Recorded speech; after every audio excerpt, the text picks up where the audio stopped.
Hey, what's up? This is Brandon Simmons for BrandonSimmons.biz, and this is my weekly video blog called Bullheaded, a review of the Houston Texans news, as well as a preview of the upcoming game matchups. So, this week, the Texans will be going on the road for the divisional round against the Kansas City Chiefs, and it's going to be a rematch from their quote-unquote holiday invitational game back in Week 16. So, I'll get into all that of what the Texans need to do to win that game.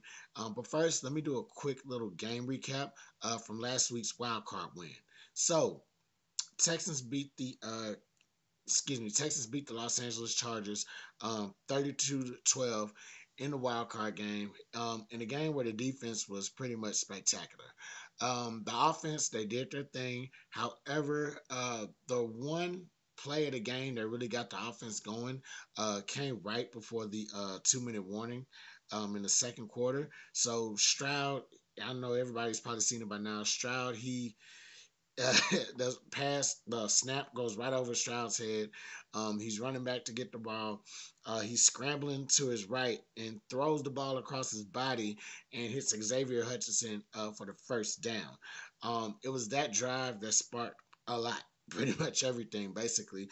They were down 6-0 at that point, and after that play, They really sparked a touchdown drive for them to take the lead 7-6. Then it sparked another scoring drive for them to go ahead and get the yeah, go ahead and take the lead for 10-6. So basically 10 straight points, including two big pass plays to Nico Collins on that touchdown drive. So after that, things just really, kind of got open for the offense. Stroud, he finished with 282 yards in that game. Nico Collins, he finished with 122 receiving yards. Joe Mixon even had a 100-yard game himself.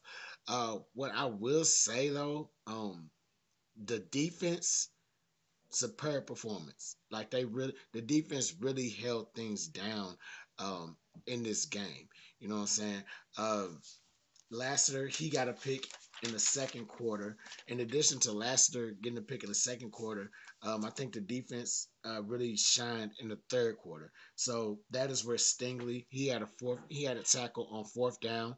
I think there was a sack somewhere by Autry. Was it Autry or somebody else? I cannot read my handwriting. Okay, yeah. Autry, he got a sack on the third down, and that forced a 3-and-out. And then there was also Eric Murray, who got a pick six in this third quarter as well.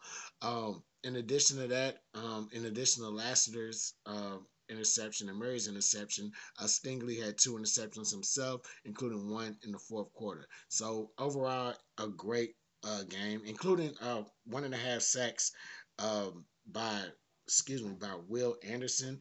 And I would also say Mario Edwards shared that same total. And yeah, um, Mario Edwards as well. Him and Will Anderson both having 1.5 sacks apiece. So basically, the offense, they did their thing. It was a great effort on both sides of the ball by the Texans, but it's really the defense that just held things down from top to bottom. So they were really the shining stars on this in this game, and it wasn't just one player. That's pretty much what the great thing about this win was. Great thing about this defensive performance was it was just multiple players, on every level, just really making big plays after big play. So kudos to the defense for holding it down. Great win by the Texans. So moving on to just one particular news item this week. The Texans cut wide receiver Deontay Johnson. So if you remember, they actually signed Johnson probably, I want to say around this time, about a month ago. They signed him right before the Ravens game on Christmas Day. And so, the former Raven, ironically, he was, just kind of bounced around from team to team this year, and he landed with us. And the reports that I've seen regarding this roster move, or the reason they cut him, is that after the wild card win, he I don't know. He was just sitting. Some people say he was sitting dejected. Some people say he was complaining. Pretty much the sentiment around all of these reports is that he just wasn't happy with the role that he had. And so, if that is the case, it really makes sense why the Texans decided to cut him. They just they just couldn't deal with that. You know what I'm saying? At this time, they have a huge opponent coming up with the Kansas City Chiefs, and probably a lot of the players are dealing with are thinking about Tank Dell, who's had who just had the first of like quite a few surgeries that he's going to be going through, and so they didn't really want. They probably felt like that Johnson was going to be a distraction, and they didn't need that leading up into this game this weekend. So. As far as Johnson goes, he's already re-signed with the Baltimore Ravens, but he won't be playing this postseason. He's going to be. I don't know what they're going to do with him after this season, according to Adam Schefter. But um, what I really hope, I mean, yeah. So yeah, like I said, I can see why they cut him. On the other side of that, I hope that he's good. You know what I'm saying? Like there's nothing that's deeper that's messing with his mental or causing him to really just do something like that. Because I do think it's a real feeling that players they want to feel like they're used. In a certain system or they're being used for their talents, especially a guy like him. He's highly regarded as so early in his career. You know what I'm saying? He was, he was considered like a deep threat when he was with the Pittsburgh Steelers. And so for whatever reason, things were sour and he just started, getting going to different teams. They sent him to Carolina, then Carolina sent him to Baltimore and he ended up with us. And you know what I'm saying? So so early in his career, a player that plays that high of a level, you would think teams would have a little bit more patience with him, but it doesn't seem like they have. So yeah, and anybody that I was thinking about this earlier, anybody that's seen Terrell Owens play, they kind of understand that players do think like that. As far as like they need to be used, in order to win. So but not comparing anybody to anybody. So just going somewhere with that. But my point is, I hope there's nothing like deeper, mentally or personally that's making him, kind of go that route or echo those sentiments. So hopefully it's just something that he can kind of, learn from, get over it, and just continue on with his career. Injuries. I did not see too many injuries for this week. And I'm recording on Wednesday, so I thought I would see a little bit more. So I thought I would see a little bit more from this by now. I didn't really see any. All I saw was stuff from yesterday, so I'm pretty sure they're probably late on something. But yeah, as far as like DMPs go, um, Aziz Al Shahir, Shaq Mason, Juice Scruggs, um, Robert Woods, all got DMPs. That's just on Tuesday. I haven't seen what their designation was for Wednesday, so hopefully, all of those will turn into limited practice or full practice by the time Wednesday and Thursday rolls around. So with that being said, I'm just gonna jump right into the game preview. So Texans are going to be playing going to be going on the road to face the Kansas City Chiefs in the divisional round in a rematch from the Week 16 holiday invitational matchup that the NFL put together. Uh, so it's going to be a couple things that's different in this game in particular. So number one, Patrick Mahomes isn't going to be as injured um, as he was coming into that previous game. In fact, he's going to be fully rested. The Chiefs are the number one seed in the AFC, and they're coming off, the number one seed bye week. That happens during the wild card. And in addition to that, they didn't play a lot of their starters during their season finale against the Denver Broncos. So, a lot of those guys are going to be well rested coming to this game as opposed to them coming off a Sunday game. You know what I'm saying? The last time we played them. Um, Another thing, as Aziz Al Shahir, he will be hopefully he should be in the lineup for this game. The last game he was sidelined, serving a second of his 3 game suspension that he was granted in December. Um, and so it's yeah, so so yeah, it's gonna be quite it's gonna be quite the sight to see him kind of like really maybe getting after Mahomes, but also the Texans are gonna be without Tank Dell in this game. You know what I'm saying? Obviously without well they didn't have Deontay Johnson then, but without Tank Dell, who had a huge game. I think he had like excuse me, out of the season coming. So I think he had like 98 yards. Yeah, he had 98 yards in that game. Um, so he was really, and he scored the touchdown that would have tied it had Fairbairn not missed the extra point, but that's neither here nor there. So it was a pretty close game for the most part. There's just some things that the Texans could have worked on that probably would have made it even better game, or either even closer game, or probably yet a better much a win. You know what I'm saying? So, with that being said, they got them again this weekend, and so who doesn't deserve a second chance? You know what I'm saying? So I feel like with this game, despite all that, the Texans still have a legit shot to really go in here and just bring it to the Kansas City Chiefs. This is a different Chiefs team, as I probably mentioned in the episode regarding the first game. People don't really see them as like the flashy offense and as previous years, and that's because they dealt with a lot of injuries. You know what I'm saying? Aside from Holmes' high ankle sprain injury, Pacheco he missed some games. They lost Rasheed Rice for the year. You know what I'm saying? And so they brought in DeAndre Hopkins to kind of help smooth things out a little bit. Travis Kelsey hasn't been like the Travis Kelsey that everybody is expecting. The one thing that has really stood out for this Kansas City Chiefs team is probably their defense. The defense has been playing great, been high in a couple of categories for passing defense, run defense, just a lot of defensive categories they've been high on. So it's going to be an interesting game to say the least. To see how this plays out. So, with that being said, I'm going to get into the things that the Texans got to do to actually win this game. So, first off, Texans have to start faster.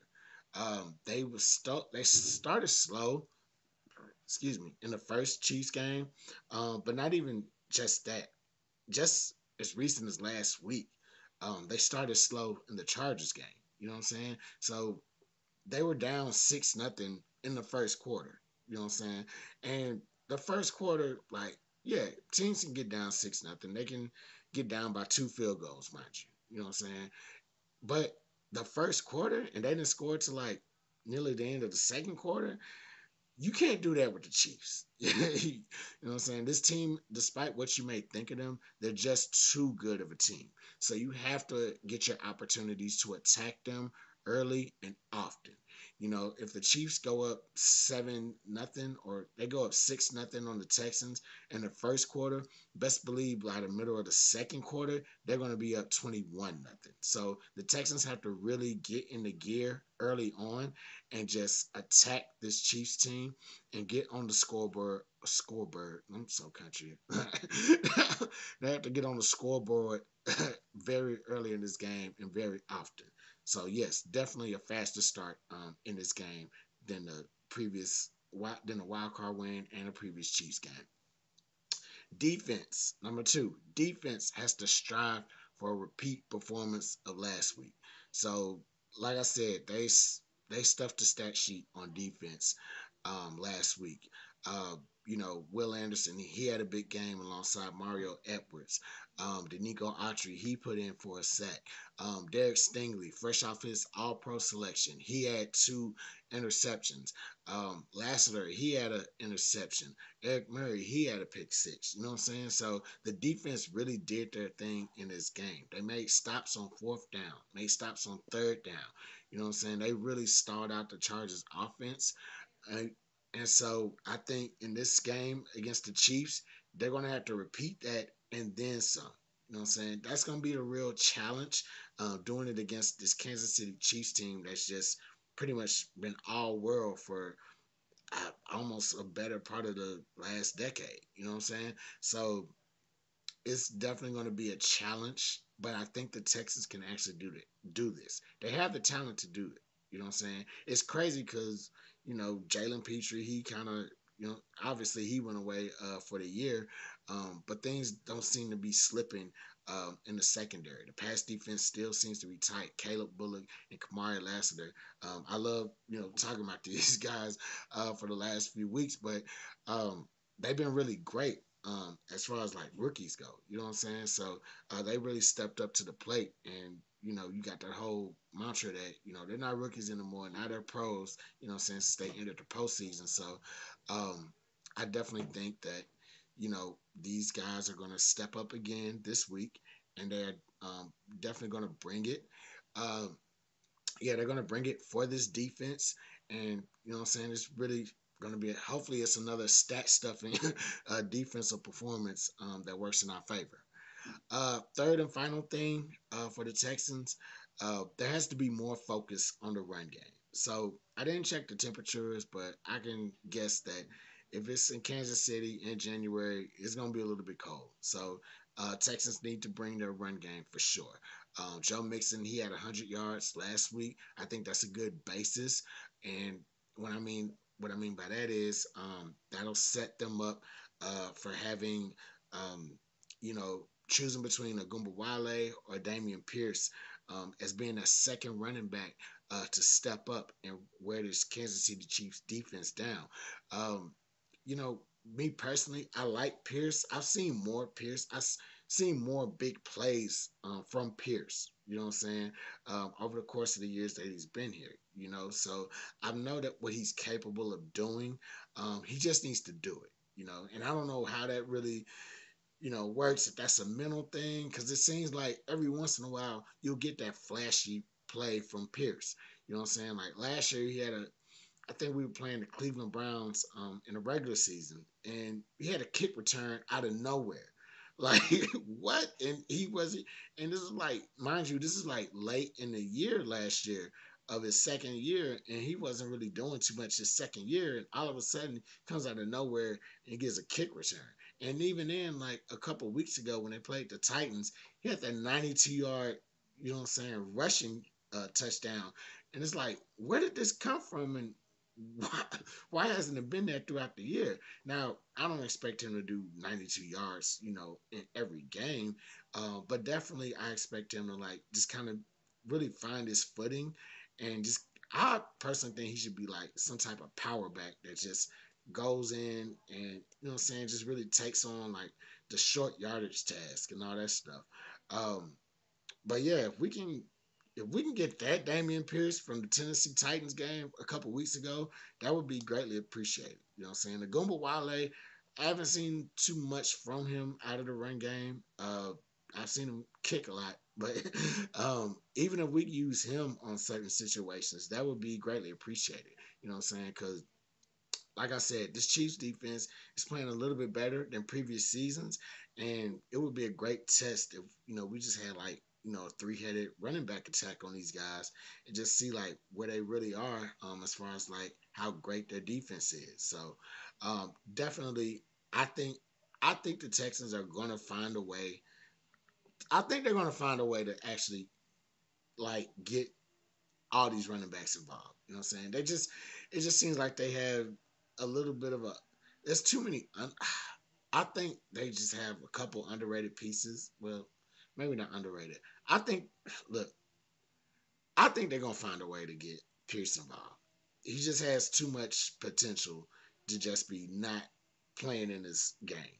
You know what I'm saying? Like that's just how I feel. I think it's time for him to just really, just kind of break out and just really make an impact in this game. You know what I'm saying? And what a perfect time to do this against the number one seed in the AFC on the road, who can potentially be shocked, who's not really preparing for Damian Pierce to just bowl them over. So definitely a perfect time for this to happen.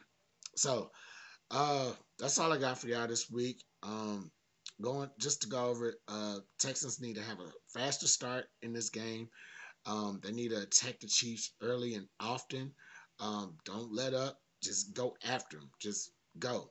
Number two, the defense, they have to strive for a great performance, a repeat performance of last week.